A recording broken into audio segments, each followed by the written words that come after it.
मुख्यमंत्री माझी लाडकी बहीण योजनेबाबत सध्या दोन मोठे प्रश्न सर्वांच्याच मनात आहेत। पहिला म्हणजे मार्च आणि एप्रिलचे 3,000 रुपये मिळाल्यानंतर आता मे महिन्याचा 1,500 रुपयांचा हप्ता कधी मिळणार?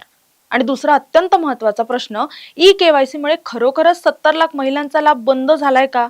सोशल मीडियावर व्हायरल होणाऱ्या मेसेज मागचं सत्य नक्की काय आहे, जाणून घेऊयात।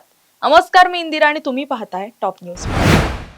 राज्यातील पात्र महिलांच्या खात्यात मार्च आणि एप्रिल या 2 महिन्यांचे मिळून 3,000 रुपये जमा झालेत।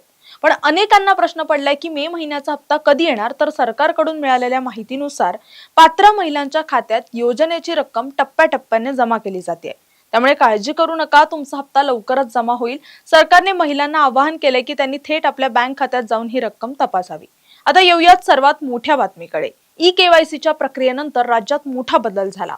सध्या राज्यात 1,70,00,000 महिला या योजनेसाठी पात्र ठरल्यात।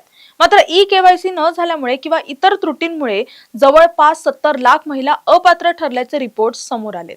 या अपात्र महिलांचा 1,500 रुपयांचा लाभ आता कायमचा बंद झालाय। त्यामुळे सरकारचे तब्बल 10,000 कोटी रुपये वाचणार असल्याचं म्हटलं जातंय।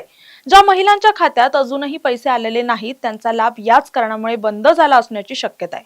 पण थांबा, याच दरम्यान सोशल मीडियावर एक मेसेज तुफान व्हायरल होतोय की महिलांना पुन्हा ई-केवायसी करता येणार आहे आणि त्यासाठी जिल्हा कार्यालयात जावं लागेल। त्यामुळे जिल्हा बाल विकास विभागांमध्ये महिलांनी मोठी गर्दी करायला सुरुवात केली आहे।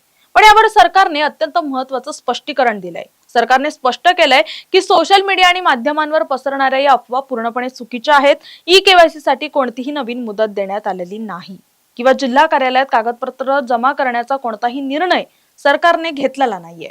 थोडक्यात सांगायचं तर कोणत्याही अफवांना बळी पडू नका, गर्दी करू नका।